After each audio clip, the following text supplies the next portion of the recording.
Good morning, good morning, good morning! Isang napakagandang umaga. Buenos dias, bom dia. Ein guten Morgen. Bonjour, Calamera. This is John Muggs, your German brownie, and welcome back to Tanungan. Oh no, this is Kwentuhan with Juan. So, isang napakagandang araw po sa ating lahat dyan sa mga nakikinig.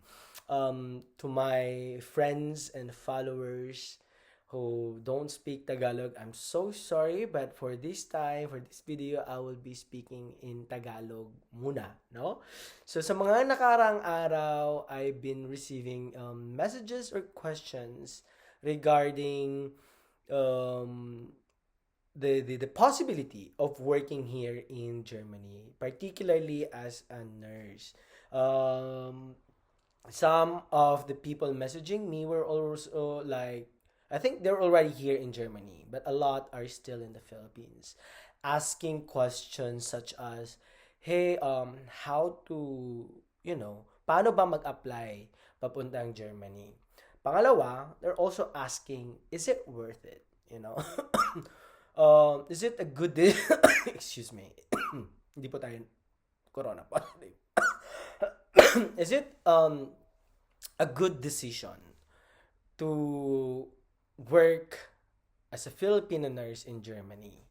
And then, can you give us some tips para naman at least mas okay yung pakiramdam namin or yung experience namin working here in Germany as a nurse?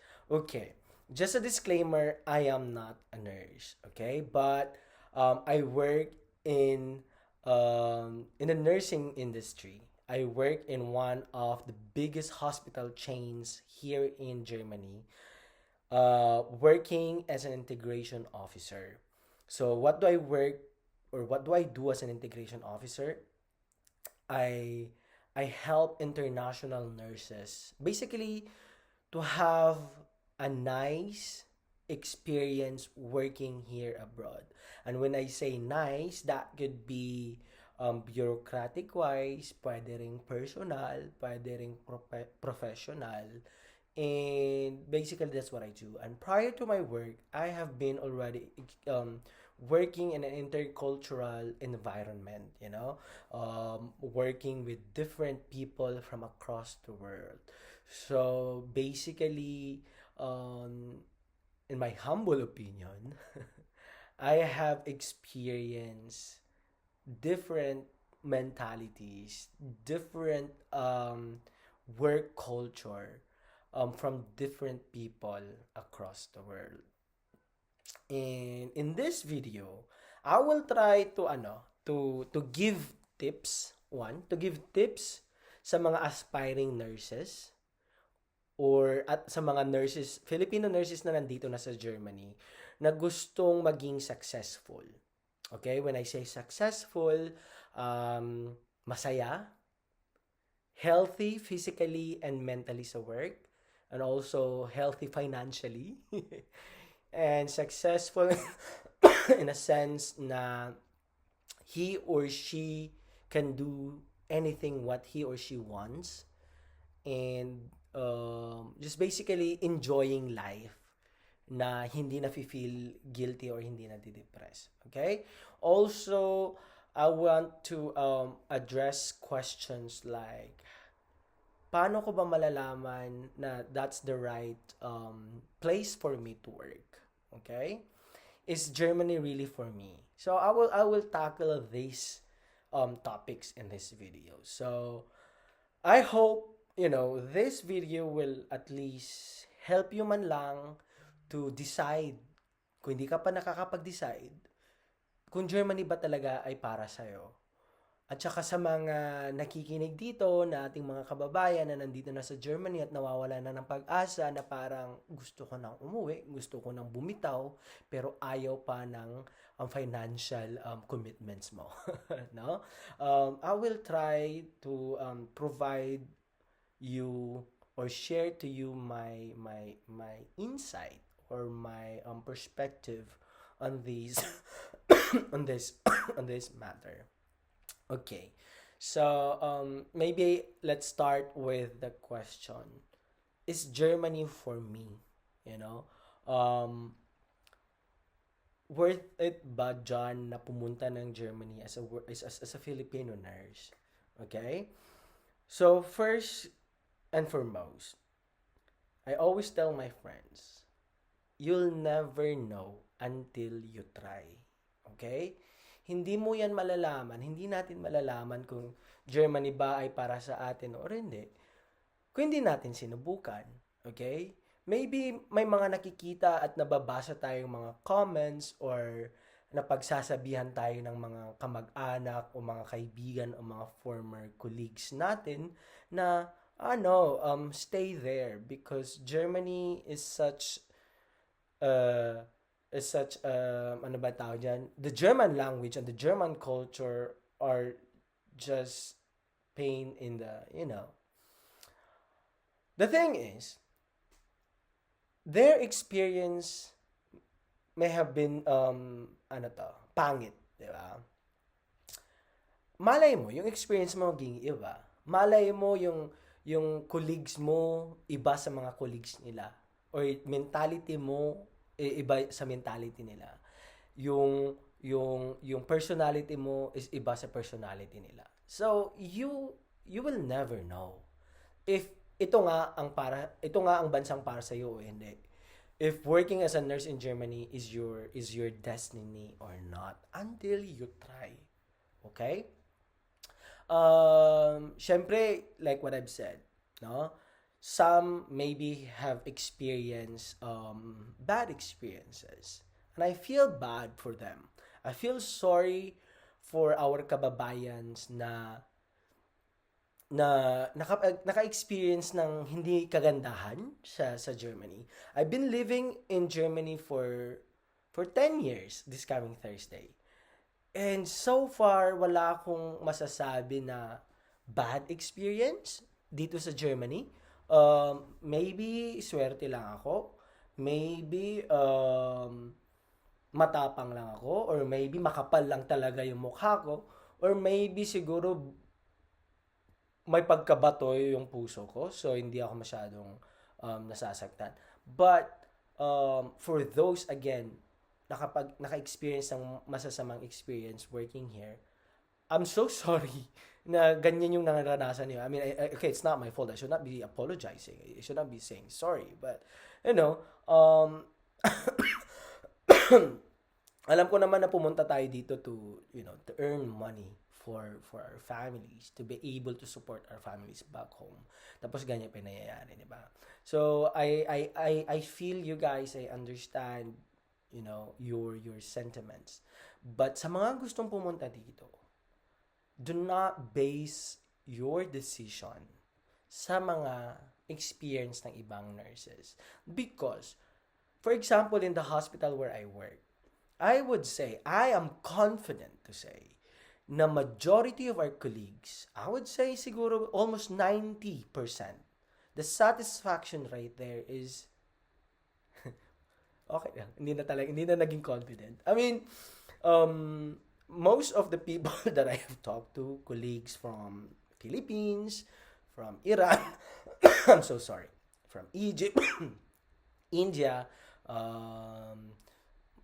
Tunisia, saan pa ba? Latin America, Eastern Europe, they're very happy. At to be in fact, kaunti lang yung nagre-resign sa amin.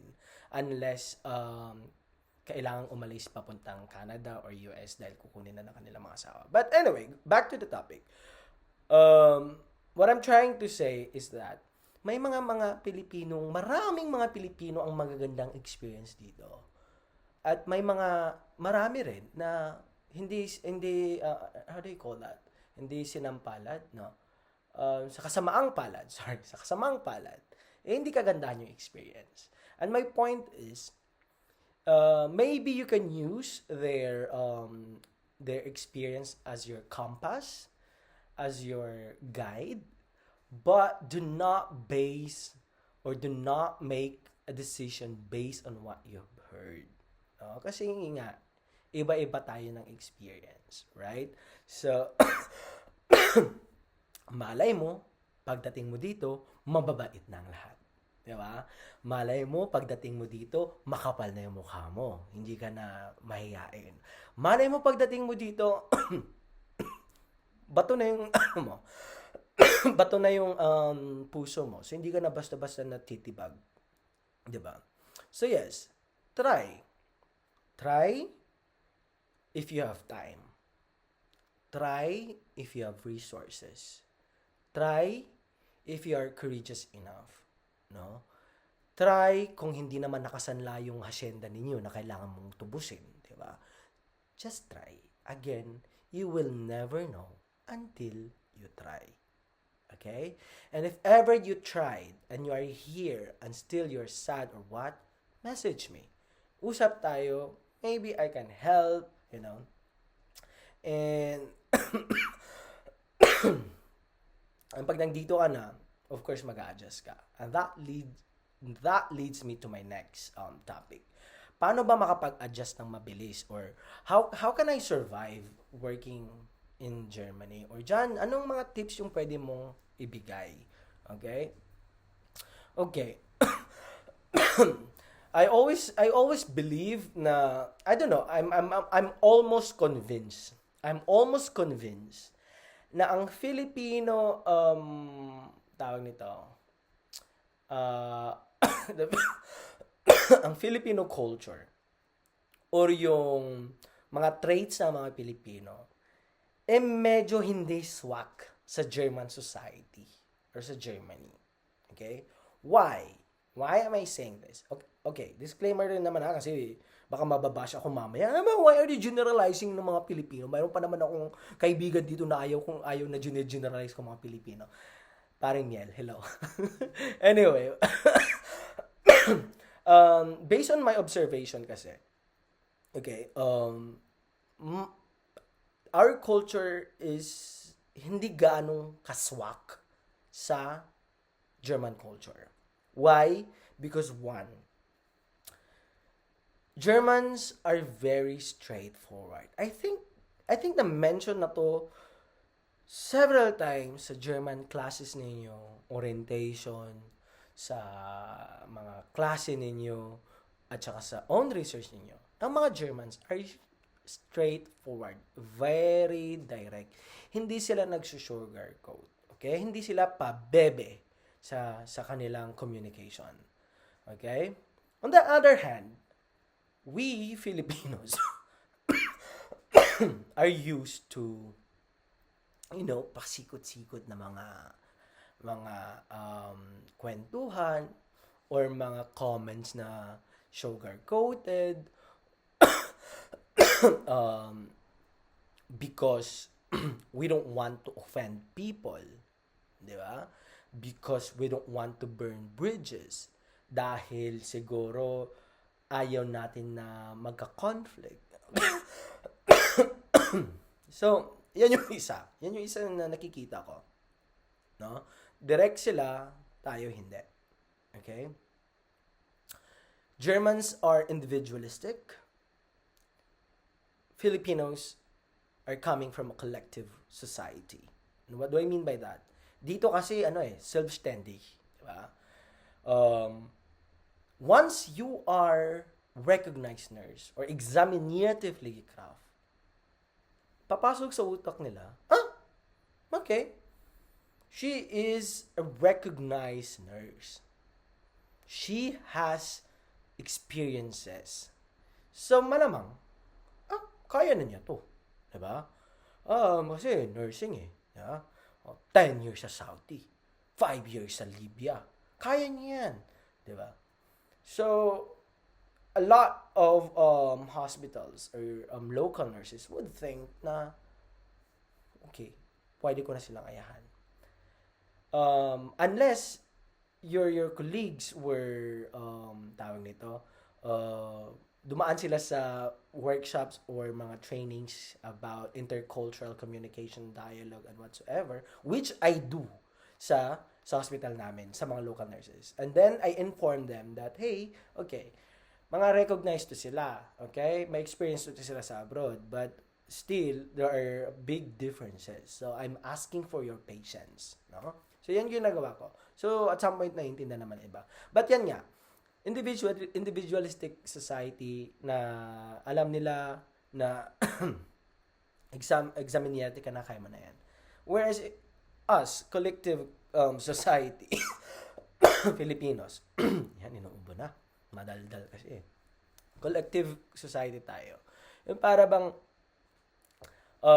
we think na, I'm not generalizing na, okay, I think better if we do it together. No?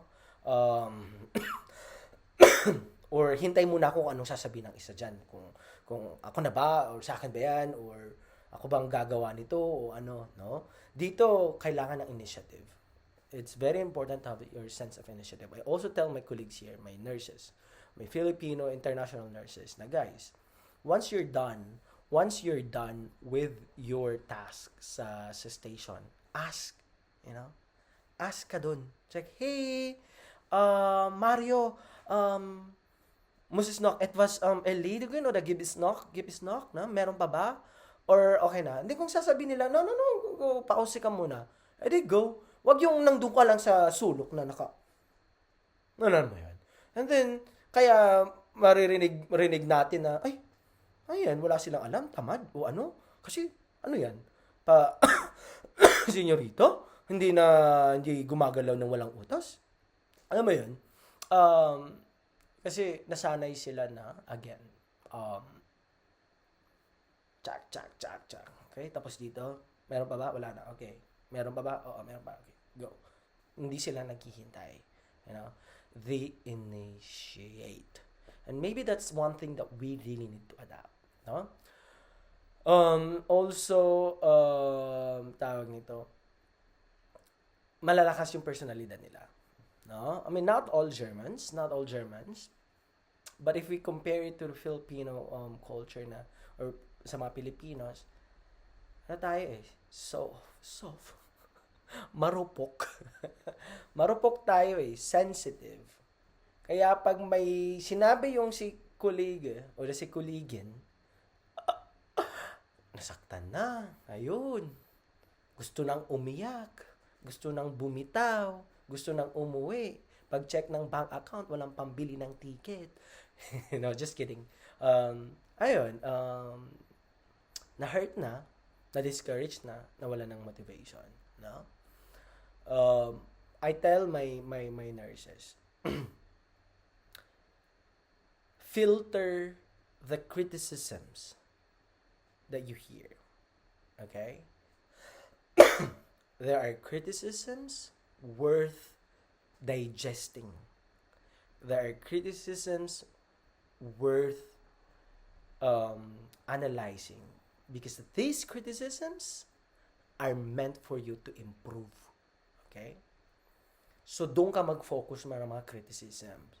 Yung nakakatulong or makakatulong for your betterment. On the other hand, there are also colleagues na kahit anong gawin mo, kahit anong sabihin mo, they will never be happy. And so what? You are not here to please everyone. Okay? You are here to work. You are here to do your work properly and not to make your colleagues your friends or to make them happy. No! You're here to work. So kung hindi ka niya type, don't please everybody.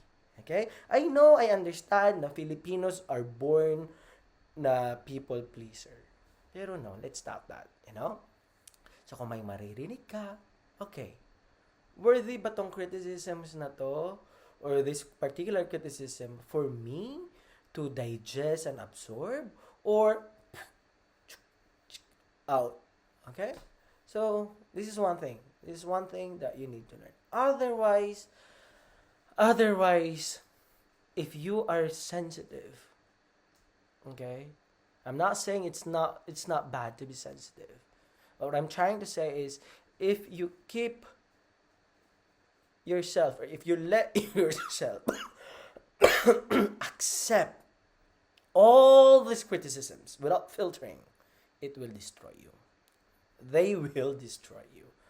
I'm pretty sure, 3 months after, poof, gusto mo nang umuwi. I'm pretty sure, bago pa matapos yung probate site mo, naghahanap ka na ng lilipatan. No? Um, so, yun. Try to filter. Try to filter the negativities na pumapasok. Surround. Surround yourself with people who could show you how to be the best version of yourself. Okay? Message kayo. Kapit tayo. No, just kidding. Also, as a tip,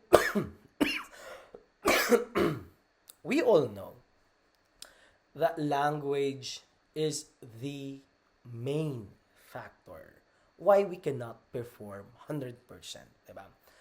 I know that the Filipinos are one of the best nurses in the world. Okay? Pag English yung lingwahe or Tagalog. Pag pina-German mo na sila, Diyos ko po, yung confidence level, nasisira.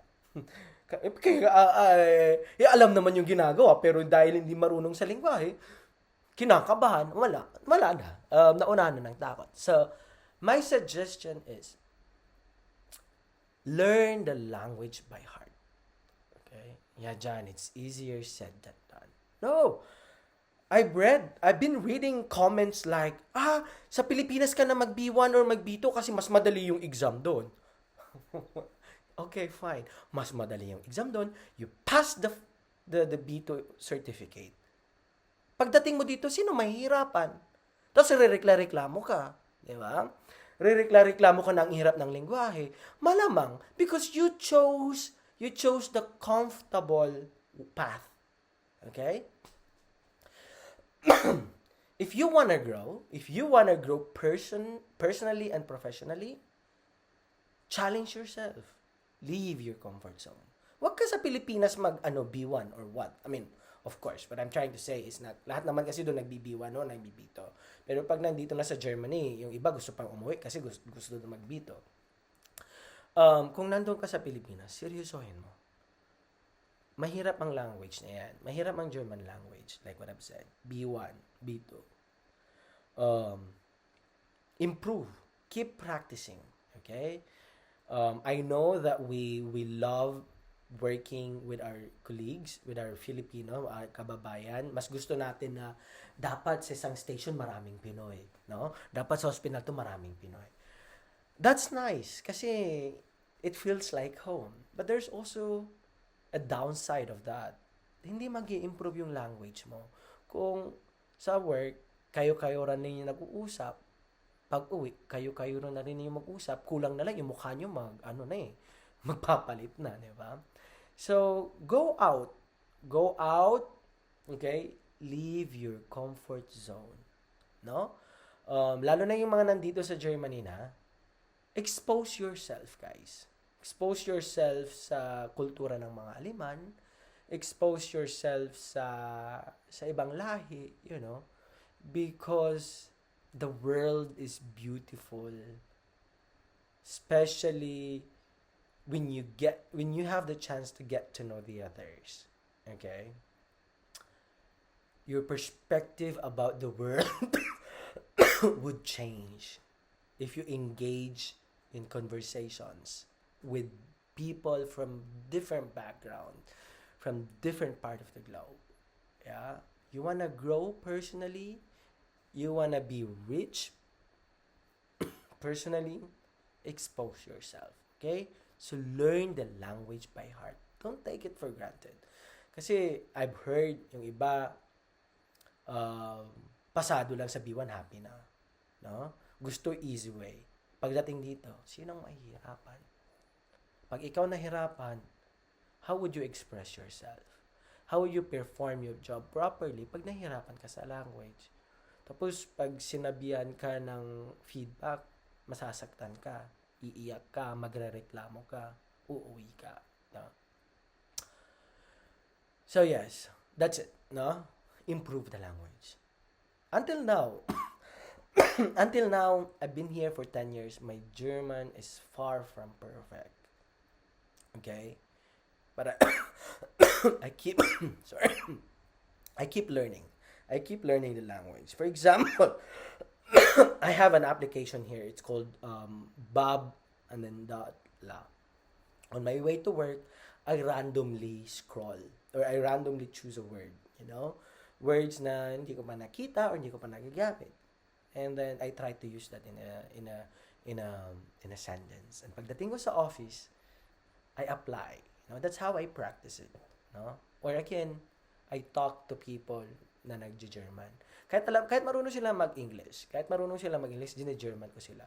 I remember when I was still studying here in Germany, I had German classmates who would speak to me in English, and I would stop them. It's like, hey, können wir auf Deutsch sprechen? Because I wanted to improve my German.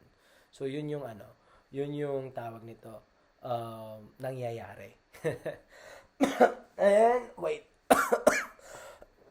And then yeah, that's how I improve my German language, no.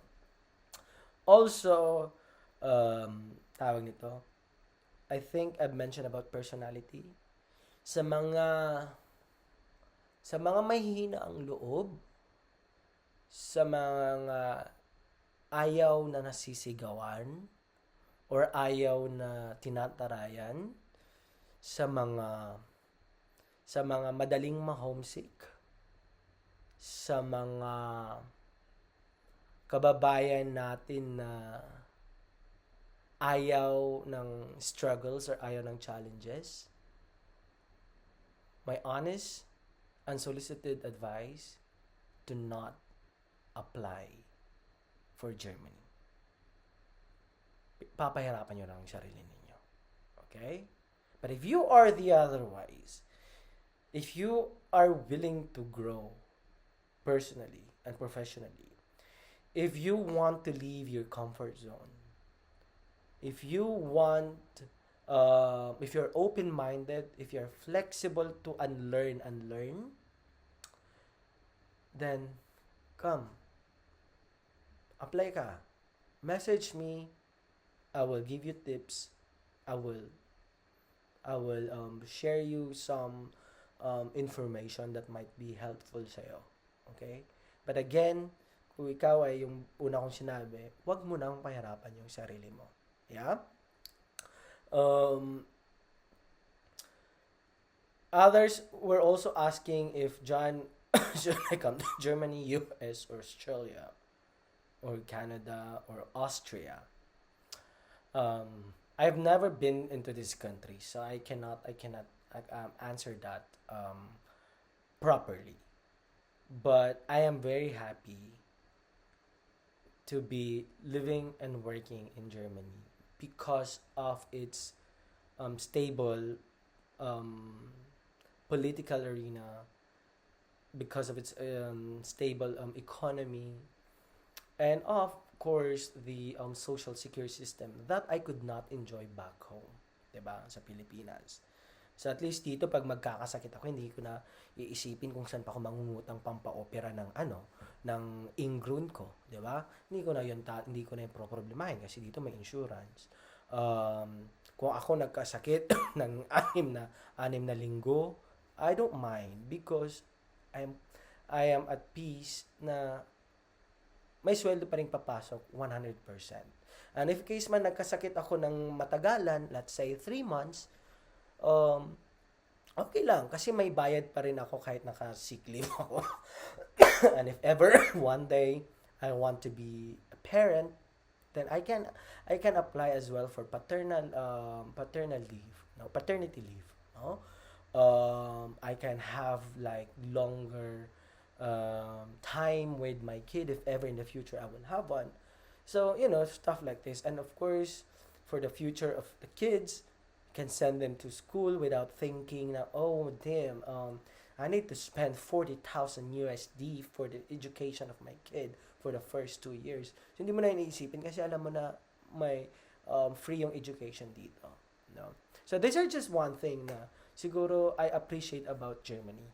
Na? I'm not sure, I can't speak for UK, for the US, um, and Austria, but 10 years living in Germany, I'm more than happy. Okay? Well, friends tell me that I am in the wrong country because of my personality, because of my energy. But that's it. I got to learn um, the German way of living. Um, and also one more tip, guys.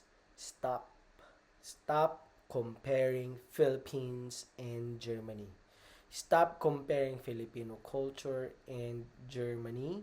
Like, what do I mean by stop comparing na, buti pa sa atin kasi after work, ganito, ganyan, ganyan, no? Pwede na makipag-bonding, lalala. Dito, hindi, lalala. If we keep comparing these two cultures, we will just be frustrated. Okay? Tayo'y madedepress lang kung ipagko-compare natin ang apple sa santol. Okay? So, the best way is to accept that Filipino culture and German culture are two different cultures. Walang mas at walang less. Okay? Walang mas maganda, walang mas pangit, walang mas ganito, walang mas ganyan. They're just different on their own, no? And with this difference ng dalawang culture, let's learn from it. Okay? So it's very important to be flexible and be open-minded. Well, I think I've been talking too much. If you are still in this video, in this part of this video, congrats. Um, I like, that's already a good attitude na nakaabot ka dito sa minute na to. Because that means you really want to be here, and that you want to improve. Okay? And again, once you are here, surround yourself with nice people. Positive lang. Positive people.